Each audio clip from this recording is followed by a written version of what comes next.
एक अंधेरी और तूफानी रात को, जब आसमान बिजलियों से चमक रहा था और जोर से बारिश हो रही थी, सब कुछ एक अजीब सी खौफनाक कहानी का हिस्सा लग रहा था। दिसंबर 1972 को, जब सर्दियों की ठंड अपने चरम पर थी और लोग गर्म कपड़ों में लिपटे हुए थे, एक ऐसा दिन था जो हमेशा के लिए यादगार बन गया।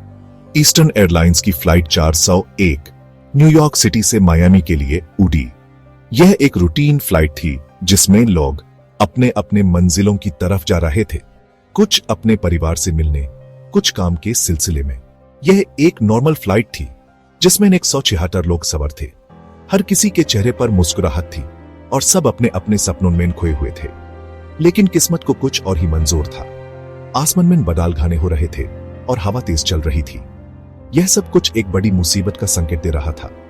जैसे ही Lockheed Tristar aircraft Miami international airport के पास पहुंची, एक बड़ा हादसा हो गया। पायलट और क्रू ने अपनी पूरी कोशिश की, लेकिन कुछ गलतियों की वजह से सब कुछ बिगड़ गया। लैंडिंग गियर की एक छोटी सी गलती ने प्लाने को खतरनाक एवरग्लेड्स में गिरा दिया। यह जगह इतनी खौफनाक थी कि वहां से बचना मुश्किल था। यह क्रैश बहुत भयानक था। प्लेन के टुकड़े टुकड़े हो गए थे और सब कुछ तबाही में बदल गया था। इमरजेंसी रिस्पांस टीम ने तुरंत एक्शन लिया, लेकिन उनके लिए भी यह सब कुछ आसान नहीं था। अंधेरे पानी और खतरनाक जमीन में 100 से ज्यादा लोगों की जान चली गई। यह जगह इतनी दलदल भारी थी कि वहां से निकलना मुश्किल था। गहरे दलदल और अंधेरे की वजह से रेस्क्यू करना मुश्किल हो गया था। रेस्क्यू टीम को हर कदम पर मुश्किलें आई, लेकिन उन्होंने हिम्मत नहीं हारी। वो रात डर और निराशा से भरी थी। रेस्क्यू टीम के चेहरे पर थकान और उदासी साफ दिख रही थी। हर तरफ सिर्फ तबाही और दुख का मंजर था। फ्लाइट 401 के क्रैश ने पूरे देश को हिलाकर रख दिया। न्यूज चैनल्स पर सिर्फ इसी हादसे की बातें हो रही थी और लोग अपने टीवी स्क्रीन पर आंखों में आंसू लिए देख रहे थे। यह किस्मत के बदलने और जिंदगी की नाजुकता का एक और बुरा याद दिलाया। लोगों ने अपने प्यारों को याद करते हुए कैंडल्स जलाई और उनकी याद में आंसू बहाए। लेकिन फ्लाइट 401 की कहानी यहीं खत्म नहीं हुई। इस हादसे के बाद कुछ अजीब और रहस्यों से भरे घटनाओं की अफवाहें उठने लगी। इस हादसे के बाद अजीब घटनाओं की अफवाहें उठने लगी। लोगों ने कहा कि उन्होंने हवाई अड्डे पर अजीब साया देखा और कुछ लोगों ने तो प्लेन के अंदर भी कुछ अनजानी चीजें महसूस की। भूत प्रेत और अनजानी घटनाओं की अफवाहें। कुछ लोगों ने कहा कि उन्होंने प्लाने के अंदर भूत देखा और कुछ ने कहा कि उन्होंने अजीब आवाजें सुनी। यह सब कुछ इस कहानी को और भी रहस्य से भरा बनाता है।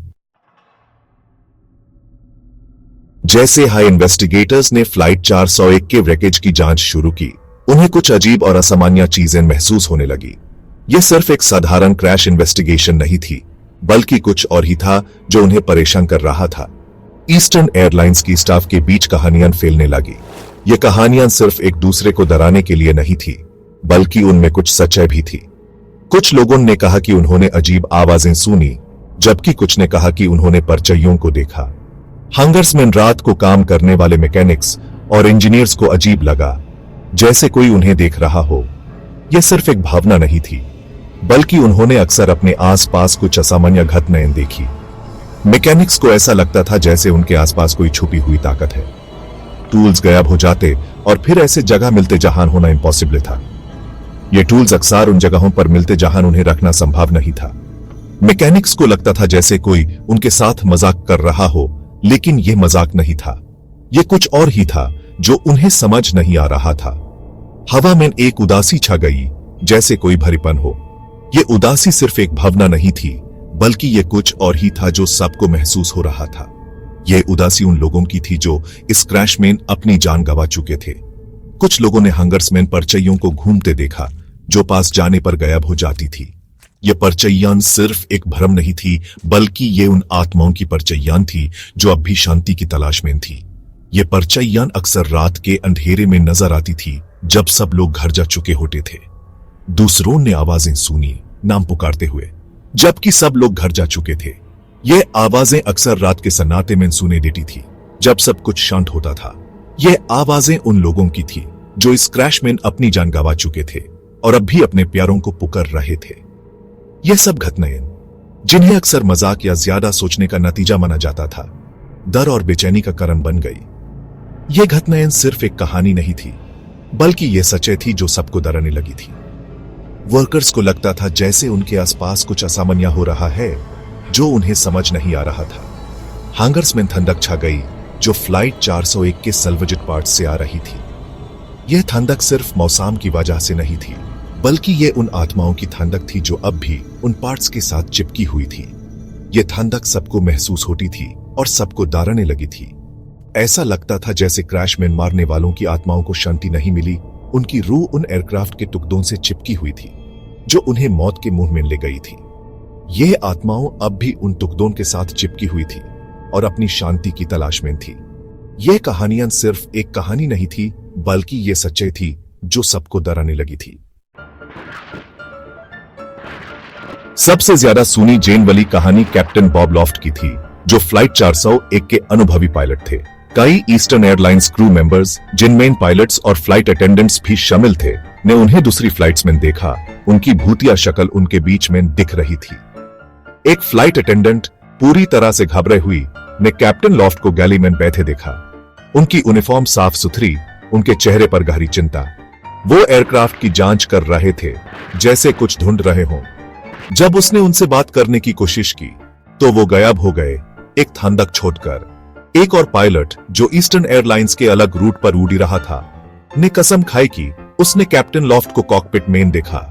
उनका भूतिया हाथ कंट्रोल योग पर था, जैसे वो किसी हादसे को रोकने की कोशिश कर रहे हों। यह सब घटनाएं, जो पक्के गवाहों ने बताई, एयरलाइन के सबसे ज्यादा शक्की स्टाफ की भी रीढ़ की हड्डी हिला दी। सिर्फ कैप्टन लॉफ्ट ही नहीं, बल्कि फ्लाइट इंजीनियर डॉन रेपो भी दिखते थे। रेपो को अक्सर उन्हीं प्लेन्स में देखा गया जिनके पार्ट्स फ्लाइट 401 से लिए गए थे। ये साइटिंग्स इतनी आम हो गई थी कि क्रू मेंबर्स और पैसेंजर्स दोनों ही इन्हें रिपोर्ट करने लगे थे। ऐसा लगता था जैसे वो आफ्टर लाइफ में भी अपनी ड्यूटी निभा रहे हैं। कुछ लोगों ने रेपो को कॉकपिट में देखा, जैसे वो इंस्ट्रूमेंट्स चेक कर रहे हो। दूसरे लोगों ने उन्हें गैली में देखा, जैसे वो काबिन क्रू की मदद कर रहे हो। उनके बारे में कहा जाता था कि वो फ्लाइट 401 के सल्वजेट प्लेन्स के पार्ट्स के साथ छेड़छाड़ करते दिखते थे। मैकेनिक्स ने उन्हें अक्सर देखा जब वो पार्ट्स को इंस्पेक्ट कर रहे थे। रिपो का प्रेजेंस इतना स्ट्रांग था कि कुछ मैकेनिक्स ने उन्हें अपने साथ काम करते हुए महसूस किया। कुछ मैकेनिक्स ने तो उनसे बात भी की। उन्होंने रेपो से उनके काम के बारे में पूछा और रेपो ने उन्हें जवाब भी दिया। यह सब सुनने में अजीब लगता है, लेकिन जो लोग इसे गुजरे हैं उन्होंने इसे सच बताया। उन्होंने कहा कि रेपो भूतिया रूप में उन्हें मैकेनिकल प्रॉब्लम्स के बारे में चेतावनी देते थे। ये वार्निंग्स अक्सर स्पेसिफिक होती थी, जैसे किसी पर्टिकुलर पार्ट में फॉल्ट होने की बात। मैकेनिक्स ने इन वार्निंग्स को सीरियसली लेना शुरू कर दिया क्योंकि ये अक्सर सही साबित होती थी। उनकी भूतिया आवाज हंगस में एक धीमी गुंजन की तरह थी। मैकेनिक्स ने अक्सर रेपो की आवाज को सुना, जैसे वो उन्हें गुडे कर रहे हो। यह आवाज इतनी धीमी होती थी कि पहले तो किसी को यकीन नहीं होता था, लेकिन धीरे धीरे सबने इसे एक्सेप्ट कर लिया। और हैरानी की बात यह है कि यह चेतावनियां अक्सर सही साबित होती थी, एयरलाइन को संभावित खतरे से बचाती थी। रीपो की वार्निंग्स ने कई बार मेजर एक्सीडेंट्स को रोका। यह सब सुनने में अजीब लगता है, लेकिन जो लोग इससे गुजरे हैं उन्होंने इससे सच बताया। एयरलाइन को संभावित खतरे से बचाती थी। रीपो की वार्निंग्स ने कई बार मेजर एक्सीडेंट्स को रोका। यह सब सुनने में अजीब लगता है, लेकिन जो लोग इसे गुजरे हैं उन्होंने इसे सच बताया।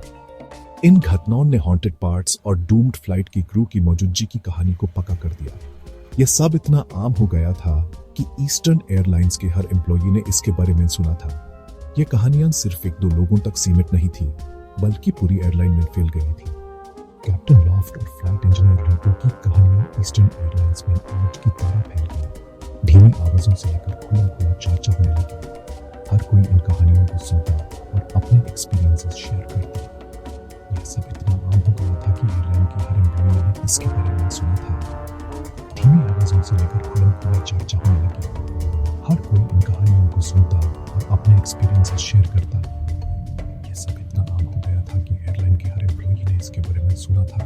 यह दिखाई देना अलग अलग खतरे नहीं थी, बल्कि बढ़ती जा रही थी। एयरलाइन को सुपरनैचुरल की एक ठंडक में जकड़ रही थी। हर नए इंसिडेंट के साथ ये कहानी और भी ज्यादा क्रेडिबल होती गई। लोगों ने इन्हें सिर्फ कहानियां नहीं, बल्कि सच माना। एयरलाइन को सुपरनैचुरल की एक ठंडक में जकड़ रही थी। हर नए इंसिडेंट के साथ ये कहानियां और भी ज्यादा क्रेडिबल होती गई। लोगों ने इन्हें सिर्फ कहानियां नहीं बल्कि सच माना। ये सब सुनने में अजीब लगता है, लेकिन जो लोग इसे गुजरे हैं उन्होंने इसे सच बताया।